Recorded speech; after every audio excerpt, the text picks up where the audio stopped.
Good morning. ভুলে যায় কাকে বলছি। কানে বলো গুড মর্নিং। আবার যাও আবার যাও আবার আবার এখানে তোমাকে তো রুটি দেওয়া হয়েছে, রুটিটা নাও। এগুলো কেন? পচা ছেলে একটা। Good morning, welcome to our channel. আশা করি তোমরা খুব ভালো আছো। আমি খুব ভালো আছি। বাজে এখন 10টা বাজতে 5 মিনিট বাকি আর ব্লগটা শুরু করছি। উঠেছি 8:30টায়। উঠে আজকে অনেক কাজ করেছি। জানলাটা দেখো পুরো ফাঁকা, আবার কতগুলো জড়ো হয়েছে, এগুলো ভাঁজ করতে হবে। আর আজকে আমার মেইন কাজ হচ্ছে এই জায়গাটাকে পরিষ্কার করা। তার কারণ দরজাটা খুললেই না একটা বাজে লাগে দেখতে, সোফার উপর এত জামা কাপড়। ভাবছি দিদি আসলে বলবো যে দিদিকে হাতে হাতে দিতে, আমি তুলে রাখবো। তার কারণ অতনুর ভরসায় থাকলে পরে না ওর দ্বারা হবেও না। আর সেই রবিবার ও টানতে টানতে নিয়ে যাবে। আমার মোটামুটি সব কাজ হয়ে গেছে, শুধু রান্নাঘরের কাজটা বাকি, পরে করব। এখন খেয়ে নেব, তোমাদের সাথে কথা বলে আগে খাবো, তারপর রান্নাঘরের কাজ করব। আর দিদি তো কালকে আমাকে অনেক রিকোয়েস্ট করলো, বলে কয়ে 10টার সময় করলো, কারণ শীতকালে নাকি উনি সকালবেলা উঠতে পারে না। তো ঠিক আছে, অসুবিধা নেই। আর সকাল সকাল উঠে এগুলো চেঞ্জ করে দিয়েছি। এই কি বলে, টেবিল, সাইড টেবিলের কভারটা, এখানে টিভি ক্যাবিনেটের কভারটা, ওই সোফার মতো যে চেয়ারটা আছে, টুলটা আছে, চেয়ার না, ভুলভাল বকছি, ওটার কভার চেঞ্জ করে দিয়েছি। ওয়াশিং মেশিনটা চালিয়ে দিয়েছিল জানো তো, কিন্তু পাম্পে মনে হয় জল নেই, তো ফোর্সি ফোর্সি দেখাচ্ছিল। আবার তোমাদের সাথে কথা বলতে বলতেই মনে পড়লো ওই বেডশিটগুলো যে তুলেছি, চেঞ্জ করেছিলাম সেদিন, সেগুলো রয়েছে, ওগুলো ধোয়া কাচা করে নিই। যতক্ষণ জমে থাকো ততক্ষণ আমার মনে হবে কতক্ষণে কাঁচা ধোয়া হবে, পরিষ্কার হবে। সিনটি এখনো ঘুমো করছে। কি সুন্দর জীবন, এই জীবনটা না আর ফিরে আসে না। তো আমি তাই ওকে, আমাদের কি সকাল সকাল পড়া থাকতো, আমি কোনোদিন ওর এখনো অবধি সকালবেলা আন্টি রাখিনি, যে সকালবেলাটা একটু ঘুমাক। এই তো দেখো, বিয়ের পর জীবন একদম পাল্টে যায়। সকালবেলা ঘুম থেকে উঠতে ইচ্ছা না করলেও তোমাকে উঠতে হবে। তো যতদিন আমাদের কাছে থাকবে ততদিন আমি চাইবো একদম তোলায় তোলায় রাখতে। সব বাবা মার কাছেই তার সন্তান তোলায় তোলায় থাকে, কিন্তু আমি একটু এক্সট্রাই ওকে, মনে হয় যে আমি একটু এক্সট্রাই ওকে দিচ্ছি, ভালো লাগে। কি বলতো, তো আবার তো সেই বিয়ে আজ করুক কাল করুক বিয়ে করতেই হবে এরকম কোনো ব্যাপার নেই। ওর যেটা ইচ্ছে ও সেটা করবে। আমি এরকমই হব যে ওকে কোনো কিছু বলবো না যে আমার এই মার্কসটা দরকার, তুমি আমাকে এনে দাও। তুমি যা তোমার মাথায় ঢুকছে, তুমি পরীক্ষার খাতায় যা লিখছো তুমি সেই নাম্বারটা পাও, শুধু বলো পাসটা করে যাও। কারণ এতগুলো টাকা পয়সা খরচা হচ্ছে, তুমি পাসটা করে যাও, ব্যাস, তাহলেই হবে। ওই কম্পিটিশান হবে না যে ওর থেকে ভালো রেজাল্ট তোমাকে আমাকে করে দেখাতে হবে, এরকম আমি কোনোদিনই করবো না। এখন বলছি যে পরে আবার চেঞ্জ হয়ে যাব এরকমটা নয়। কারণ ছোটোবেলা থেকেই কম্পিটিশনের মধ্যে, মা পাশের বাড়িতেও একজন থাকতো, আমার মা যখনই ও পড়তে বসতো আমার মা বলতো দেখি কিছু শেখ, দেখ সারাদিন বই নিয়ে বসে রয়েছে। কিন্তু অ্যাকচুয়ালি ওই জিনিসগুলো না খুব খারাপ। ওইগুলো আমার মনে হয় যে ওগুলোতে না তোমার ব্রেনে আলাদাই একটা চাপ পড়ে। তুমি ফ্রিলি তোমার যেটা মনে হয় তুমি সেটা করো, সেটাতে তুমি ভালো। যখন দেখবে যে মা বাবা তোমাকে কোনো প্রেশারই দিচ্ছে না, তখন তুমি নিজে থেকেই করবে। আর যদি মনে করো যে প্রেশার এত প্রেশার দিচ্ছে, দূর করবোই না, তখন দেখবে নেগেটিভটাই বেশি কাজ করে, পজিটিভ কিছু কাজ করে না। এটা পার্সোনালি আমার মতামত, সবার সঙ্গে নাও মিলতে পারে, তবুও তোমাদের সঙ্গে শেয়ার করলাম। ওই জন্য উঠে গেছিলাম যে না বাবা উঠতে হবে না, তুই শুয়ে থাক, ঘুম না পেলেও শুয়ে থাক, উঠতে হবে না। এমনিতে ওর শরীরটা ভালো নেই। Good morning Chinu. আর ঘনুটাকে বেঁধে দিয়েছে, এত দুষ্টুমি করছে না কি বলবো। আর এই টিভি ইউনিটের সামনের এই টাওয়ালটা আজকে চেঞ্জ করবো। টাওয়াল, টেবিল ক্লথ, যাই বলো, কি বলে ওটাকে, আমি না ঠিক বলতে পারছি। টাওয়াল না, টাওয়াল দিয়ে তো গা মোছা, এটাকে কি বলে, টেবিল ক্লথই বলে। তো ওটা চেঞ্জ করতাম না, ওখানে একটা ছোট্ট মতো হাঁস রেখেছিলাম সাজিয়ে, ওটাকে ছিঁড়ে তুলো বের করে একাকার করে দিয়েছে। আমি থাক একবারে পাল্টাবো যখন, আর সাদা চাদর পেতেছি, সব কিছু যখন সাদা সাদা করবোই ঠিক করেছি তো করেই ফেলি। তাড়াতাড়ি করে ফ্যানটা পরিষ্কার করলাম, বাইরে যে ধোয়া মোছা থাকে ওগুলো করলাম, জল দিলাম, সব করলাম। এই জানলাটা হাফ খুলেছে হাফ বন্ধ রেখেছি, কারণ সেটি ঘুমোচ্ছিল ওই কারণে। এখন উঠে গেছে, এখন খুলে দেবো। বাইরে রোদ উঠেছে ভালো, কাঁচা ধোয়াটা হয়ে গেলে মেলে দিয়ে আসবো। এখন খাবো। আর ব্লগ আমার কালকে রাতে এডিট কমপ্লিট হয়ে গেছে, ওটা নিয়ে কোনো টেনশন নেই। এখন খাওয়া দাওয়া করে রান্নাঘরটা পরিষ্কার করবো। দিদি আসলে সবার প্রথম বলবো তুমি আগে আমাকে ওই কাজটা হেল্প করো, তারপর বাকি কাজ করো। আজকে আবার আমার শ্যাম্পু করার আছে, দিদির বাথরুম পরিষ্কার করার আছে, কাঁচা ধোয়া টুকটাক আছে। হ্যাঁ সেই তো চলতেই থাকে রোজকার এই নিত্য কাজগুলো করতেই হয়, কাচা ধোয়া, যতই তুমি লোক রাখো এই যে তোমাকে মেলতে হচ্ছে। দিদি মেলে দেয়, কিন্তু যেহেতু আমার এদিক ওদিক ছড়িয়ে মেলতে হয় না, ওই জন্য দিদিকে বলি তোমার মেলতে হবে না, আমিই মেলো, তোলো, ভাঁজ করো, রাখো, সমস্যা। ঘুরতে গেছিলাম তো ভাবছিলাম কি কটা দিন কি আনন্দ, কিন্তু ওই যে আবার সেই ঘরের জন্য মন খারাপ করে, কোথাও গিয়ে শান্তি নেই। অতনু খেয়ে যাবে না করছিল, তারপর খাইয়েই পাঠিয়েছি। চলো সবার আপডেট দিয়ে দিয়েছি, আর বাজে বক বক না করে দিনটাকে শুরু করি। তোমরা দেখতে থাকো আর সঙ্গে থাকো।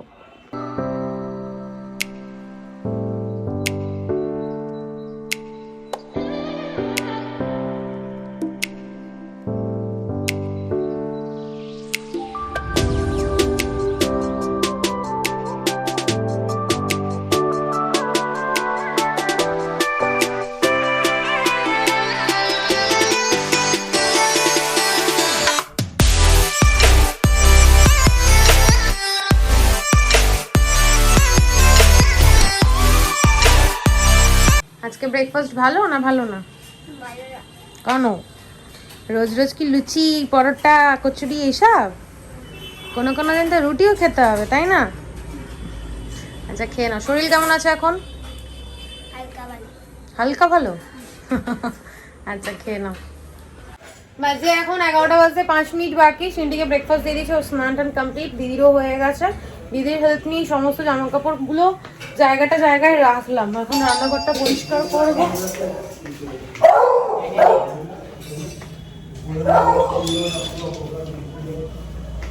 ধরো ডাস্টবিনটা দিয়ে নি।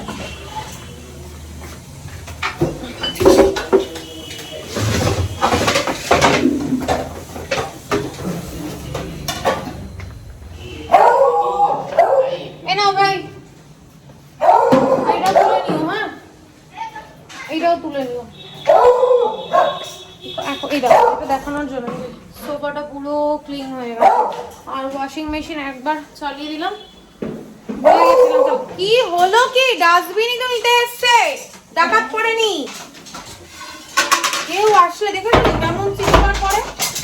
হ্যাঁ চলো পরে দেখা হচ্ছে। ঘন্টা যে চিৎকার করছে কথা বাজে এখন 2:05। যা চাদরটা অনেক উল্টো গায়ে দিয়েছে। হ্যাঁ উল্টোই গায়ে দিয়েছে। কাঁচা ধোয়া মেলা সব হয়ে গেছে, এগুলো সব মেশিনের কাছাকাছি হয়েছে। কতগুলো জামা কাপড় এখানে আলাদা করে রেখেছি, এগুলো পল্টুদার দোকানে দিয়ে আসতে হবে। যেদিন বেরোবো সেদিন নিয়ে যাব। আর কিছু জামা কাপড় পল্টুদার দোকানেই রয়েছে, ওগুলো নিয়েও আসতে হবে। আর এইখানে জামা কাপড়গুলো সব দিদি হাতে কেচে দিয়েছে। সিনটি দেখো শুয়ে শুয়ে টিভি দেখছে।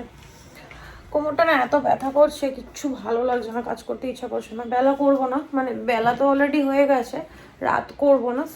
তোমাদের সাথে কথা বলে স্নান টান করে নেবো, ডাস্টিং করে ঘরটার মধ্যে স্নান করে নেবো। যাই হোক, একটা খারাপ খবর শুনলাম, সেটা বলার জন্যই ক্যামেরাটা অন করলাম। যে সকালবেলা ফোন করেছিলাম টুসিদের সঙ্গে, আমি সব কিছু শেয়ার করি, ছোট বড় আমার ঘরের টুকিটাকি যা কথাবার্তা সবটাই শেয়ার করি। জীবনে দেখবে এমন একটা বন্ধু থাকা খুব প্রয়োজন, যার সঙ্গে তুমি সব কিছু শেয়ার করতে পারো। তো আবার কিছু কিছু সময় সাবধানতাও অবলম্বন করতে হয়, কখনো কখনো বন্ধুরাই বন্দুক হয়ে যায়। তো যাই হোক, যেটা বলছিলাম সেটা বলি। ফোন করলাম, তো ফোনটা রিং হয়ে গেল, ফোনটা ধরেনি। তো আমি ভাবলাম হয়তো মেট্রোতে আছে, অফিস যাচ্ছে, রাস্তাঘাটে কোথাও আছে, ফোনটা ধরেনি, পরে ফোন করে নেবে। তো পরে ফোন করলো অফিসেরই একটা স্টাফের ফোন থেকে ফোন করলো যে তা টুসিদির পায়ের ওপর থেকে অটো চলে গেছে। তো শুনেই মনটা একদম খারাপ হয়ে গেছে। আমি বললাম আমি কি যাবো? বললো না আসার কোনো দরকার নেই। তো সেরকম কিছু হয়নি ঠাকুরের আশীর্বাদে, ফ্র্যাকচার হয়নি, কোনো রকম ইনজুরি কিচ্ছু হয়নি। শুধু ডাক্তার বললো ক্রেপ ব্যান্ডেজ বেঁধে রাখতে, মেডিসিন দিয়েছে, আর কয়েকদিন রেস্ট নিতে। ছোট হোক বড় হোক যাই হোক, তার দেখবে এই শীত এর মধ্যে যদি একটু ছোট্ট করে একটা লাগে, মানে আঁচড়ও লাগে, তাও মনে হবে মানে বিশাল কিছু হয়ে গেছে। তো পায়ের ওপর দিয়ে অটো চলে যাওয়া, সেটা আর বললো বুড়ো আঙুলটার ওপর দিয়েই নাকি ঘটেছে। মেয়েটার এখন প্রচুর খারাপ সময় যাচ্ছে। এই কদিন আগে শরীর খারাপ নিয়ে ভুগলো, আবার অফিস স্টার্ট করতে না করতেই আবার শুরু হয়ে গেল। আমি না ঠিকভাবে দাঁড়াতে পারছি না, ঠিকভাবে বসতে পারছি না, ঠিকভাবে শুতে পারছি। এত কোমরে যন্ত্রণা করছে। যাই হোক, এটাই তোমাদের বলার ছিল। চলো আবার পরে দেখা হচ্ছে। ব্লগ আপলোড করলাম, কয়েকটা রিল পোস্ট করলাম। এখন জানলাগুলো বন্ধ করে ডাস্টিংটা করে ঘরটা মুছে স্নান টান করে নিই, পরে আবার দেখা হচ্ছে। আজকে লাঞ্চটাই তোমাদের সঙ্গে শেয়ার করা হয়নি, সবার লাঞ্চ হয়ে গেছে তারপর মনে পড়েছে। লাঞ্চে হয়েছে পটল ভাজা, এখানে হয়েছে শুটকি মাছ, সবাইকে দিয়ে থুয়ে এইটুকুই রয়েছে। আজকে দিদিকে একটু দিয়ে দিয়েছি, দিদির ছেলে খায় না কিন্তু দিদি খায়, ছেলের জন্য রান্না করতে পারে না, ওই জন্য তুমি রান্না করেছো যখন একটু নিয়ে যাও। আর এই হচ্ছে বাটা মাছের ঝোল। বাটা মাছ আমি খাই না, আর ভালো লাগে না। আমার পছন্দের মাছ যখন হয়েছে আর বাটা মাছ খেয়ে কি হবে, তাই না?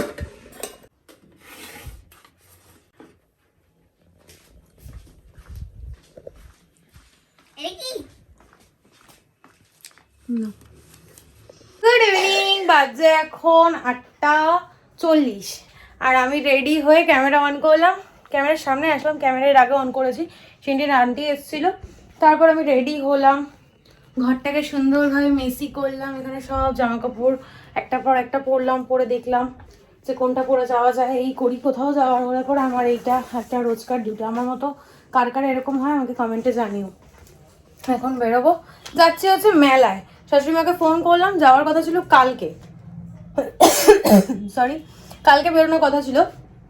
তো আজকে আন্টি এসে বললো কি পাখি নিয়ে এসছে, যা যা আর কি মেলায় এসছে, পাখির মেলা, মাছের মেলা হয় না এরকম আমাদের এখানে হয়েছে ওর আন্টির বাড়ির সামনে। তো বললো কি চলে এসছে দিদি, তুমি যদি যাও তো আজকে দেখে আসো, 25শে ডিসেম্বর পর প্রচুর ভিড় হবে।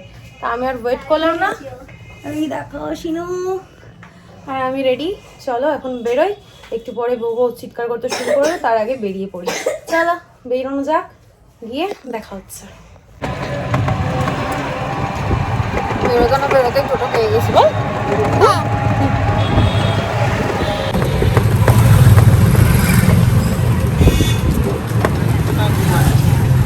দেখো বিড়ালটা কি সুন্দর দেখতে, কি কিউট। খরগোশটাও একটু অন্যরকমই লাগলো আমার কাছে। মেলায় সেরকম কিছুই আনেনি, যে এই 2-4টে জিনিস আমি চোখের সামনে ভালো ভালো দেখেছি তোমাদের সঙ্গে শেয়ার করেছি। আর এত লাউড মিউজিক চলছিল যে কোনো কথা বলার উপায় নেই। সেরকম মাছও আমি দেখিনি, কয়েকটা মাছ আমার ভালো লেগেছে, সেটাই তোমাদের সঙ্গে শেয়ার করলাম। কি বড় বড় অ্যাকুরিয়াম, কি সুন্দর লাগছিল।